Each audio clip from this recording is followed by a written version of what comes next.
Enterprise Management 360.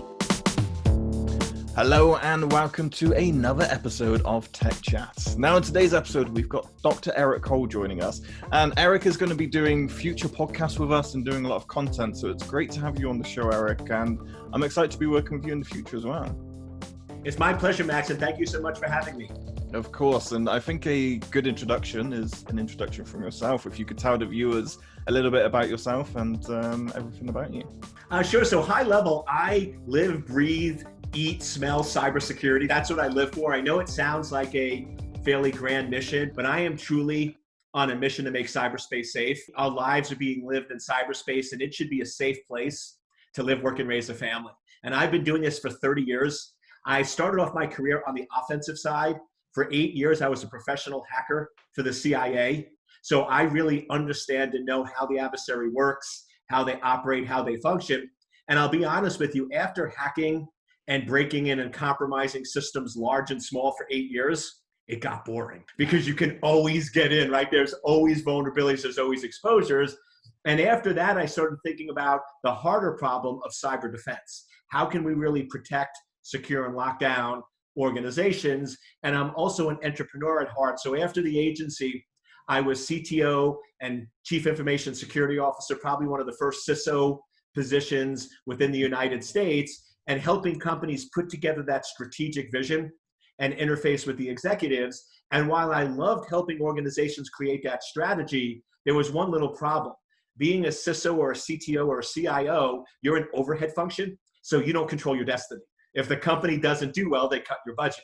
So I realized I wanted to control my destiny. So then I started a company with several partners called TSGI, the Cytex Group Inc. And that was mainly government focused. So really working on a lot of government contracts. I grew that and we sold that to Lockheed Martin. And then Bob Stevens, the president of Lockheed Martin, kept me on as their chief scientist handling all cybersecurity breaches for Lockheed Martin for 6 years. I was then recruited by Dave DeWalt at McAfee, and I was a CTO to help him restructure their entire product line, which we ultimately got acquired by Intel. And then I've been running my own company, Secure Anchor, ever since, really focused on helping organizations put together security roadmaps, train up chief information security officers, and really just help organizations put together effective strategies so they can be secure in cyberspace. Excellent. And that's why you're the perfect man to be speaking to today, because there's a lot of education that needs to be put out there into the world. And cybersecurity is always one of those areas where people are constantly learning day by day of what we do. And what we've been seeing a lot this year, and of course in previous years, is major data breaches. And they're still occurring, despite that we've got this knowledge that we have today across all organizations. And I don't want to be pointing any fingers as I say this, but, numerous big businesses this year have kind of succumbed to a data breach of some form. And it's been quite large. And many organizations are saying, I hope it's not me. I hope I'm not the next one. So therefore, we kind of want to explore why major breaches keep happening and if we can expect them to stop anytime soon. And the first kind of leading question that I wanted to have for you, Eric, is if we kind of acknowledge that even some of the largest tech companies that exist today, they've had a data breach, they've fallen victim to it. So is it fair for me to say or to assume that tech companies should be able to mitigate data breaches flawlessly, given the industry that they are in? The way I always look at it is if you understand technology, security, and functionality, companies are always going to have breaches. The trick is, and what I always tell clients I work with, is may all your breaches be minor. May all your breaches be small scale, because let's face it, the only way to achieve 100% security is zero functionality. Every time you add in functionality, you're decreasing your security. So if you have servers, e-commerce, email, and functionality, you're probably at maybe a 60 or 70% security, which means you do have exposures. So to me, where a lot of these companies are like, we're going to prevent all breaches, we're going to stop all attacks, we're not going to get compromised. To me, that's the exact reason why we have major data breaches, because they're focused in on the wrong area. What companies need to be doing is focusing on the detection piece. Because let's face it, what's the difference between a major breach and a minor breach? It's not the servers, it's not the company, it's the amount of data. So what we really need to be focused on is two things. One, take away the easy way that entities break in. And then the second thing to do is to really focus on what is your critical data, where is it located, monitoring it, so you can do timely detection and response when you do get compromised. Excellent. I think that's, yeah, a very good way to look at it. And it leads me nicely on to my next question to ask, are there common themes that you find in these attack styles for these major data breaches, or is every single attack different from approach styles? The funny part, but not like funny, haha, funny, like let's start crying type funny, is they're all pretty much the same. So I have a slide I'll describe to you. And the title basically says how the blank breach happened. And you can fill in any company. And whether it's a hypothetical large hotel chain, or it's a hypothetical large retail organization, or it's a hypothetical healthcare organization, every one of those breaches occurred in the same way. And here's how it happened. They had a server that was visible from the internet that people were not aware of.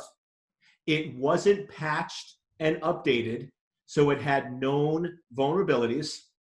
It contained critical data that wasn't properly encrypted. And that's basically the breakdown. I tell companies large and small, if you want to stop the current vector today and not fall victim to how they're happening, it's real simple. Inventory all your systems that are accessible from the internet, make sure they're fully patched, and never store critical data on internet-facing systems. I know it sounds simple, but when you have large organizations with many moving parts, it's sometimes easy to overlook the obvious, and that's what's happening today. Yeah, excellent. When do you think, or if I should say, it will take before tech news is no longer, or at least less dominated by data breach headlines? Is there a point, or are we just going to see a consistent flow? I think we're going to see a consistent flow because let's face it, news, media, people like bad news, right? You never turn on the news and you hear, Eric Cole had an awesome day today. Eric Cole didn't get into an accident and Eric Cole won a lot of business. That's never going to be on the news. It's going to be all the bad stuff. So I think that negativity that's surrounding breaches and sort of that mystery around it is still going to drive. But here's the thing that really scares me is even when it comes to media and data breaches, they're covering breaches few and far between. They cover these major breaches. So it would give a lot of non-technical people and CEOs the illusion that you have a major breach 2 or 3 times a year, and then life is great. But what they don't realize is every single day, there's minor breaches that are below $20 million that is not newsworthy.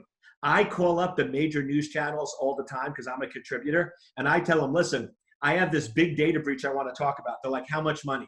I'm like, $30 million. Like, we don't want to cover it. It's not big enough. So we need to recognize that while we like hearing about the 500 million record breaches, every single day organizations are getting compromised. So to me, really that big message is whether you're big or small, you need to recognize that you are a target.